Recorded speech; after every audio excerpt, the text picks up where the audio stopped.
তো চলুন বন্ধুরা, এবার আমরা জেনে নিই যে চৈত্র মাসে কোন সবজি এবং কোন খাবার আমাদের ভুলেও খেতে নেই, এবং এই মাসে কোন খাবারটি আমাদের সবার খাওয়া উচিত।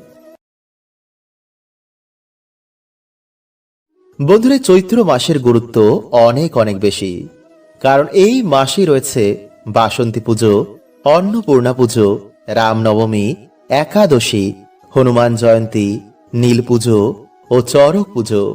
এছাড়াই চৈত্র সংক্রান্তির পর নতুন বছর আসবে। তাই এই সময় বন্ধুরা আমাদের কিন্তু কিছু ভুল একদমই করতে নেই, আর তার মধ্যে একটি হচ্ছে খাদ্য। কারণ খাবারের প্রভাব সবার আগে এসে আমাদের শরীর, মন ও পারিবারিক জীবনে পড়ে। তাই খাবারকে আমাদের হিন্দু ধর্মে খুবই গুরুত্বপূর্ণ মানা হয়েছে। শাস্ত্র বলছে, যেমন খাবার ভগবানের প্রসাদ হয়, তেমনি খাবারই কিন্তু আমাদের জীবনে দুর্ভাগ্য ডাকে। তাই চৈত্র মাসে ভুলেও কিন্তু বন্ধুরা আপনার 7টি বাড়িতে একদমই খাবার গ্রহণ করবেন না। এতে নতুন বছরে বন্ধুরা আপনারা কিন্তু বিভিন্ন সমস্যা দেখতে পারেন। আমি মানছি যে কলিযুগে ব্যস্ততার মধ্যে এত কিছু নিয়ম মানা সম্ভব নয়। কাজের জন্য আমাদের বিভিন্ন জায়গায় খেতে হয়, কিন্তু এই মাসে বন্ধুরা আপনারা যতটা পারবেন এই নিয়মগুলি মানার চেষ্টা করুন। দেখবেন বন্ধুরা আপনাদের পরিবারে আবার সুখ শান্তি কেমন বৃদ্ধি হয়েছে। বন্ধুরা, প্রত্যেক মানুষের জীবনেই অর্থ প্রয়োজন। অর্থ ছাড়া বর্তমান সময়ে কেউ কারণ নয়। জন্মানো থেকে শুরু করে এমনকি মৃত্যু পর্যন্ত অর্থ লাগবেই। কারণ ব্রহ্মাণ্ডের পালন কর্তা হচ্ছেন ভগবান বিষ্ণু, আর তার শক্তি স্বরূপা হচ্ছেন মা লক্ষ্মী। মা লক্ষ্মী হচ্ছেন ধন সম্পত্তির দেবী। তাই তার কৃপা ছাড়া পুরো পরিবার শ্রীহীন হয়ে যায়। পরিবারের দারিদ্রতা, অর্থকষ্ট, রোগ ব্যাধি এগুলো ঘিরে ধরে।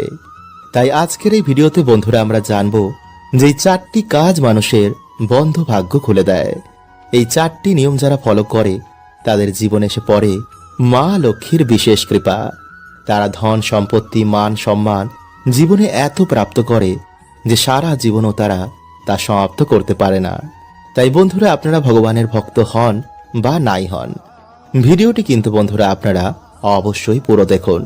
কারণ এই 4টি নিয়ম যদি আপনারা মেনে চলতে পারেন তো বন্ধুরা আপনাদের আর্থিক উন্নতি, মান সম্মান, সুখ সমৃদ্ধি অবশ্যই বৃদ্ধি পাবে। তাই ভিডিওটি একটি লাইক করে কমেন্টে আপনারা বলুন হর হর মহাদেব ও জয় শ্রীকৃষ্ণ। বন্ধুরা, আমি জানি যে জীবনে বেঁচে থাকতে অর্থের প্রয়োজন, কিন্তু অর্থই বন্ধুরা জীবনে সবকিছু হয় না। যিনি সবকিছু বানিয়েছেন তিনি চান যে মানুষের জীবনে 4টি গুণ অবশ্যই থাকুক। তাহলেই মা লক্ষ্মী দেবী প্রসন্ন হয়ে সেই ব্যক্তিকে ধন ধান্যে ভরিয়ে তোলে। তাই চলুন বন্ধুরা এবার আমরা জেনে নিই যে কোন সেই 4টি কাজ। নাম্বার 1, মনের জোর ও ধৈর্য। বন্ধুরা, ভগবান অর্থ দিয়ে বা অভাব দিয়ে ভক্তের পরীক্ষা করেন। তাই জীবনে বন্ধুরা ভালো সময় আসুক বা খারাপ সময় আসুক বিচলিত একদম হবেন না। ভগবানের ওপর বিশ্বাস রেখে নিজের কর্ম করে যান। যেমন সুদামা ভগবানের পরম ভক্ত ছিলেন। জীবনে কত কষ্ট ভোগ করেও তিনি ভগবানের ওপর থেকে বিশ্বাস হারাননি। আর একদিন ভগবানের কৃপায় তার সকল দুঃখের নাশ হয়ে যায়। তাই বর্তমানে বন্ধুরা আপনারা যে পরিস্থিতিতেই রয়েছেন না কেন একদমই কিন্তু বিচলিত হবেন না। কারণ বন্ধুরা তুবড়ি দেখবেন তাড়াতাড়ি জ্বলে, আর প্রদীপ ধীরে ধীরে হলেও বেশিক্ষণ জ্বলে। আর এর জন্যই ভগবানের পুজোয় প্রদীপ লাগে, তুবড়ি না। তাই নিজের ওপর ভগবানের ওপর বিশ্বাস রেখে নিজের কর্ম করে সামনে এগিয়ে যান। এক না একদিন আপনারা অবশ্যই সফল হবেন। নাম্বার 2, সন্তুষ্ট থাকা। বন্ধুরা, বর্তমানে অনেক মানুষ রয়েছেন যে কোনো কিছুতেই তারা সন্তুষ্ট হন না। তারা শুধু চায় যে আরো আরো। আর বন্ধুরা এমন বাড়িতে কিন্তু মা লক্ষ্মী কখনো নিবাস করেন না। ফলে এমন বাড়িতেই অশান্তি, মনে শান্তি না থাকা, পরিবারের মধ্যে প্রেম না থাকা এগুলো দেখতে পাওয়া যায়। তাই বন্ধুরা মা লক্ষ্মীর কৃপা প্রাপ্ত করার জন্য আমাদের কাছে যা রয়েছে তাতেই আগে আমাদের সন্তুষ্ট হওয়া দরকার। কারণ এমন অনেক মানুষ রয়েছেন বন্ধুরা যারা আমাদের থেকেও অনেক কষ্টে রয়েছেন, যাদের বাড়ি নেই, যাদের পরিবার নেই, যারা বিকলাঙ্গ, তাই ভগবানকে দোষারোপ করার আগে বন্ধুরা এমন মানুষ ও পশু পাখিদের আমাদের সাহায্য করা উচিত। এতে ভগবান প্রসন্ন হয়ে আপনাকে ধন ধান্যে ভরিয়ে দেবে, যদি আপনার মন পবিত্র হয়। নাম্বার 3, কর্মকেই ভগবানের আশীর্বাদ মনে করা। বন্ধুরা, এমন নয় যে দিন রাত আমরা ভগবানের কাছে টাকা টাকা করলাম আর আকাশ থেকে হঠাৎই টাকা এসে আমাদের বাড়িতে ভরে যাবে বিনা কোনো পরিশ্রম করে। তো বন্ধুরা, এটি কিন্তু চরম মূর্খতা। কারণ ভগবানকে ওই মর্তলোকে এসে কর্ম করতে হয়েছে। বিনা কর্ম করে, বিনা পরিশ্রম করে, বিনা লড়াই করে, শুধু চোখের জল ছাড়া বন্ধুরা কিন্তু আমরা আর কিছুই পাবো না। ভগবান আমাদের রাস্তা দেখান, বন্ধ রাস্তা খুলে দেন, কিন্তু সেই রাস্তায় আপনাকেই চলতে হবে। কারণ ভগবান কারো কর্মে হস্তক্ষেপ করেন না, আপনার কর্ম আপনার ফল। নাম্বার 4, সেবা, দান ও ঈশ্বরের নাম। বন্ধুরা, পূর্ব জন্মের কর্মের জন্য আমাদের এই জন্মে সুখ দুঃখ ভোগ করতে হয়। তাই সেবা, দান ও ঈশ্বরের নাম এমন 3টি মহাকর্ম যা আমাদের পূর্ব জন্মের বিকর্মের ধীরে ধীরে নাশ করে দেয়। তাই এর জন্যই বন্ধুরা আপনাদের আমি বিভিন্ন টোটকা করতে বলি, যা করে করে বন্ধুরা আপনাদের একদিন বিকর্মের নাশ হয়ে যাবে আর ঈশ্বরের কৃপা এসে আপনাদের জীবনে পড়বে। বন্ধুরা, 18টি পুরাণের মধ্যে গরুড় পুরাণে ভগবান বলছেন যে 7 জন ব্যক্তির বাড়িতে কখনো আমাদের অন্ন ভোজন করতে নেই, নইলে দুর্ভাগ্য, রোগ ব্যাধি আমাদের পিছন ছাড়ে না। কারণ বন্ধুরা, আমাদের শরীর হচ্ছে খাদ্য শরীর, তাই সরাসরি খাবারের প্রভাব এসে আমাদের শরীরে ও মনে পড়ে। তাই গরুড় পুরাণ বলছে যে 7 জন ব্যক্তির বাড়িতে যদি আমরা কখনো খাবার খাই, তো আমাদের নরক যন্ত্রণার মতন দুর্ভাগ্য কিন্তু ভোগ করতে হবে। তাই কোন সেই 7 জন ব্যক্তি, চলুন আমরা জেনে নিই। তার আগে বন্ধুরা, আপনারা ভিডিওটি একটি লাইক করে কমেন্টে হর হর মহাদেব ও জয় শ্রীকৃষ্ণ অবশ্যই লিখুন। নাম্বার 1, বন্ধুরা, যারা কালা জাদু, তোকতাক বা ব্ল্যাক ম্যাজিক এগুলো বেশি করে, বন্ধুরা এমন বাড়িতে কিন্তু আপনারা ভুল করেও খাবেন না। এমনকি প্রসাদও যদি তারা দেয়, তো সেই প্রসাদও কিন্তু আপনারা খাবেন না, যদি সেই পুজোতে আপনারা নিজেরা না যান বা নিজের চোখে না দেখেন। নাম্বার 2, যেই বাড়িতে কোনো রিসেন্টলি কোনো অল্প বয়সের মানুষের অকাল মৃত্যু হয়ে গেছে, বন্ধুরা এমন বাড়িতেও কিন্তু আপনারা এই সময় খাবেন না, বিশেষ করে যারা মহিলা বা অসুস্থ যারা রয়েছেন। এবং যদি বন্ধুরা আপনারা পারেন, তো এই সময় অবশ্যই তাদের কিছু সাহায্য করুন, কারণ সেই সময় তাদের বাড়ির লোকের মনোবল খুবই দরকার। নাম্বার 3, চরিত্রহীন মহিলাদের বাড়িতে। বন্ধুরা, গরুড় পুরাণ অনুসার যে সকল স্ত্রীরা নিজের ইচ্ছায় এমন অধর্মযুক্ত কাজ করে, এমন বাড়িতেও কিন্তু বন্ধুরা ভুলেও কোনো খাবার খেতে নেই। কারণ বন্ধুরা এমন বাড়িতে খাবার খেলে মানুষের মন দূষিত হয়ে যায়, ফলে মানুষের এতে পুণ্য ক্ষয় হয় এবং সৌভাগ্যের নাশ হয়। নাম্বার 4, যারা অন্যকে ঠকিয়ে টাকা অর্জন করে। বন্ধুরা, যে টাকা অন্যের চোখের জলের বিনিময়ে রোজগার হয়, সেই টাকা কখনোই মানুষকে শান্তি দেয় না, তাকে এক না একদিন তার পরিবার বা সন্তানের কাছ থেকে দুঃখ ভোগ করতে হবেই। তাই এই বাড়িতে বন্ধুরা অন্যের মধ্যে অন্যের চোখের জল অভিশাপ রয়েছে। তাই এমন অন্ন খেয়ে মানুষের শুধু আমরা অভিশাপ ও দুর্ভাগ্যকে আমাদের জীবনে নিয়ে আসি। নাম্বার 5, বন্ধুরা, যে সকল ব্যক্তিরা অন্যের নিন্দা করে, এমন বাড়িতেও কিন্তু আপনারা ভুলেও খাবেন না। কারণ বন্ধুরা, নিন্দা হচ্ছে এমন একটি জিনিস যা মানুষের সৌভাগ্য নষ্ট করে দেয়, ফলে এমন বাড়িতে খেলে মানুষের পুণ্য নষ্ট হয়ে যায় এবং সৌভাগ্যের নাশ হয়। নাম্বার 6, যারা সর্বদাই অন্যকে হিংসা করে, যারা সহজেই রেগে যায়, বড় ছোটর জ্ঞান রাখে না, অন্যকে ছোট বড় কথা বলে দেয়, এমন মানুষের বাড়িতেও কিন্তু বন্ধুরা আপনারা খাবেন না। কারণ বন্ধুরা, যেমন পরিবেশ, যেমন সংকল্প নিয়ে আমরা খাবার খাই, তেমনই আমাদের শরীর, মন ও অরা তৈরি হয়। তাই এর জন্য দেখবেন যে যখন আমরা কোনো মন্দিরে প্রসাদ খাই, তখন আমাদের মন, প্রাণ, আত্মা সব যেন পবিত্র হয়ে যায়। এবং যখন আমরা কোনো শ্রাদ্ধ বাড়িতে খাই, তখন আমাদের মন, প্রাণ যেন ভার ভার হয়ে যায়। নাম্বার 7, যাদের মধ্যে করুণা নেই, দয়া নেই, মায়া নেই, পশুর মতন আচরণ করে, অপরাধী, এমন বাড়িতেও কিন্তু আপনারা কখনোই খাবেন না। তাই এই ভুলগুলো বন্ধুরা না তো আপনারা করবেন, আর না তো এমন বাড়িতে আপনারা খাবেন। তো চলুন বন্ধুরা, এবার আমরা জেনে নিই যে চৈত্র মাসে কোন সবজি এবং কোন খাবার আমাদের ভুলেও খেতে নেই, এবং এই মাসে কোন খাবারটি আমাদের সবার খাওয়া উচিত। বন্ধুরা, চৈত্র মাস থেকে যেহেতু আবহাওয়া পরিবর্তন হয়, তাই এই সব বিভিন্ন রকমের রোগ ব্যাধি এবং ব্যাকটেরিয়ার আগমন বৃদ্ধি পায়, যেমন চর্মরোগ, বসন্ত, হাম, ঘা, অ্যালার্জি। এছাড়া আবহাওয়া পরিবর্তনের জন্য ঠান্ডা গরম লাগে, পেটের বিভিন্ন সমস্যা এবং হজমের সমস্যাও দেখা দেয়। তাই এই মাসে অবশ্যই বন্ধুরা আপনারা কিন্তু এই খাবারগুলো গ্রহণ করুন, যেমন সজনে ফুল বা সজনে ডাঁটা, নিম পাতা, উচ্ছে, করলা মানে তেতো জাতীয় খাবার, পাট এবং মেথি শাকও এই সময় শরীরের পক্ষে অত্যন্তই উপকারী। এছাড়া এই মাসে পাতলা করে আমের ডাল, দই, গুড় এবং ঠান্ডা শরবত, ফলের রস শরীরের পক্ষে খুবই ভালো।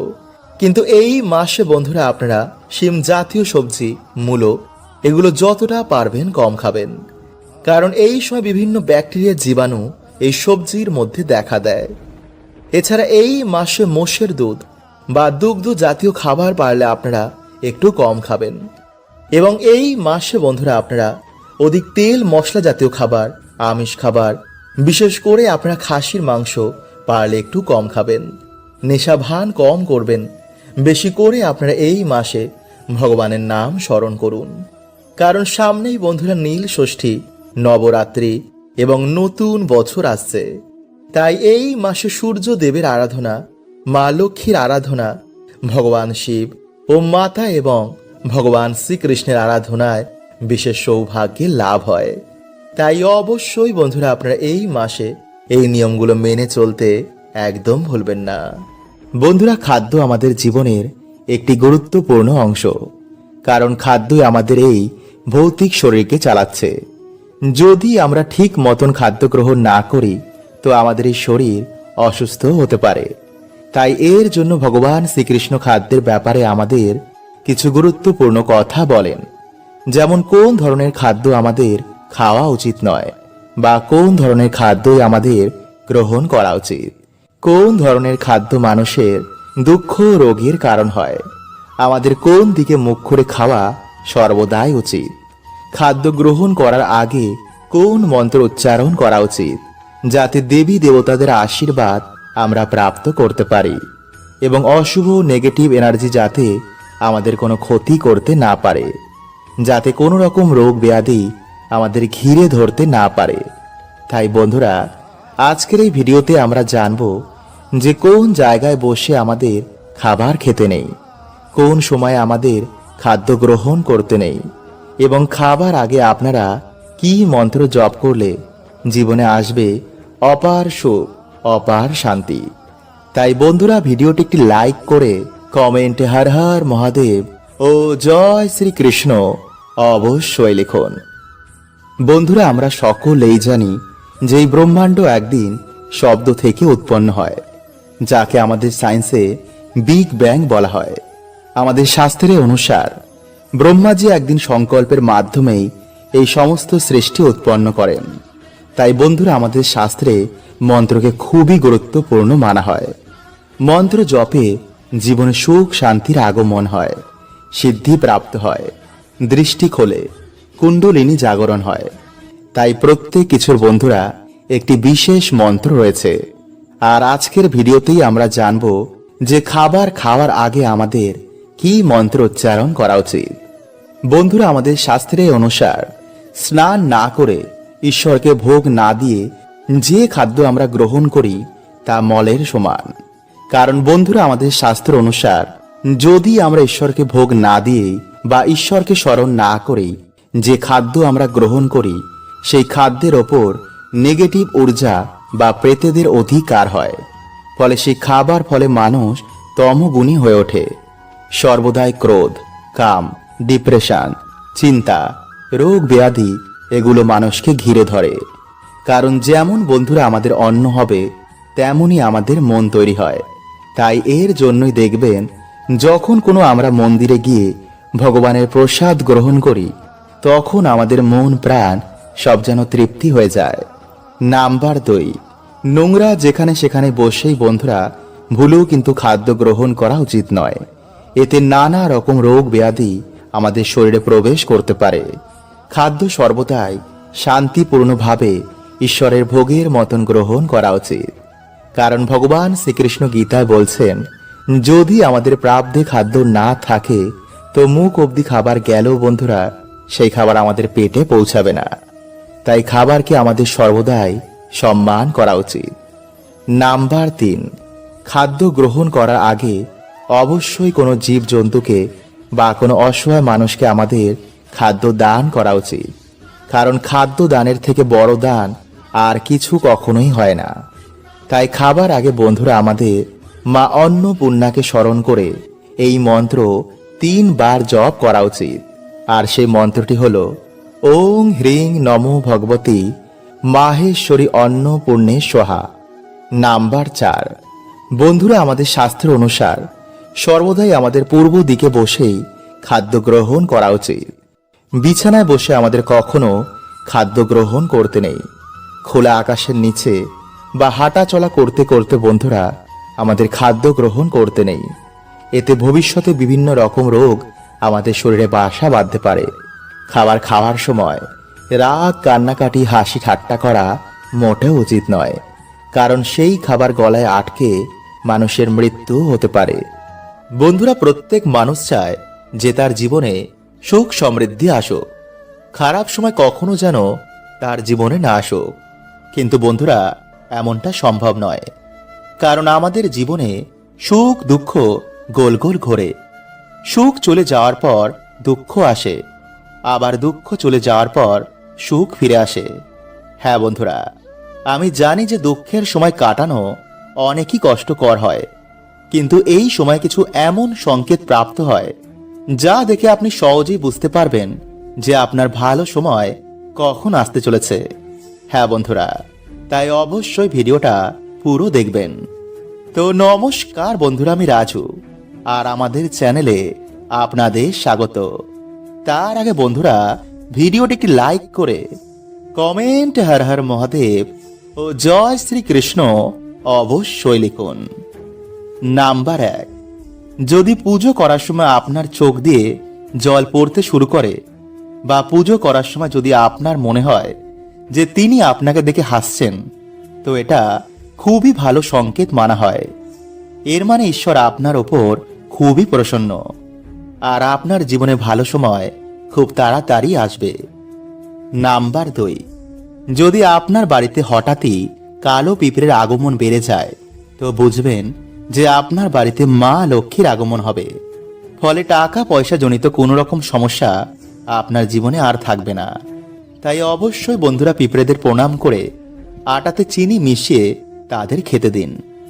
নাম্বার 3, যদি আপনার বাড়িতে বারবার কুকুর, বিড়াল, গরু, হনুমান এমন জীবেরা আসতে শুরু করে, বা যদি হনুমান এসে আপনার বাড়ি থেকে কোনো খাবার নিয়ে যায়, বা যদি গোমাতা এসে আপনার বাড়ির সামনে দাঁড়িয়ে পড়ে, বা যদি আপনার বাড়িতে কুকুর বিড়ালেরা বাচ্চা জন্ম দেয়, বা যদি চড়াই পাখি আপনার বাড়িতে বাসা বাঁধে, তো এটা খুবই ভালো সংকেত মানা হয়। কারণ আপনার বাড়িতে কোনো পজিটিভ এনার্জির বাস রয়েছে। এর কারণে এরা ছুটে ছুটে আপনার বাড়িতে চলে আসে। নাম্বার 4, যদি আপনার ঘুম ভোর 3টে থেকে 5টার মধ্যে ভেঙে যায় তো ভাববেন আপনি খুবই ভাগ্যবান। কারণ ব্রহ্ম মুহূর্তে আপনার বাড়িতে কোনো দেব দেবীর আগমন হয় আর তিনি এসে আপনাকে ঘুম থেকে তুলে দেন। যদি আপনি ঘুম থেকে উঠে সেই সময় জপ তপ করেন তো আপনার জীবন খুব তাড়াতাড়ি পরিবর্তন হবে। নাম্বার 5, যদি আপনার বাড়িতে হঠাৎই বাচ্চাদের আগমন বেড়ে যায়, বা যদি বাচ্চারা আপনাকে দেখেই একগাল হাসি দেয়, তাহলে ভাববেন আপনার সাথে ঈশ্বরের আশীর্বাদ রয়েছে। কারণ ছোট ছোট বাচ্চারা ঈশ্বরকে দেখতে পায়, তাই আপনার দিকে তাকিয়ে তারা একগাল হাসি দেয়। নাম্বার 6, যদি আপনার বাড়িতে একই জায়গায় 3টে টিকটিকি দেখতে পান তো এটা খুবই শুভ মানা হয়। এরাও বাড়িতে মা লক্ষ্মীর আগমনের সংকেত দেয়। নাম্বার 7, যদি সকালে কোনো কাজে যাওয়ার সময় প্রায় দিনই কোনো বাছুরকে গোমাতার স্তন পান করতে দেখেন, বা যদি স্বপ্নে প্রায় দিনই কোনো দেব দেবীর আগমন হয়, তো ভাববেন আপনার জীবনে এবার ভালো সময় আসবে। হরে কৃষ্ণা। ওম নমঃ শিবায়।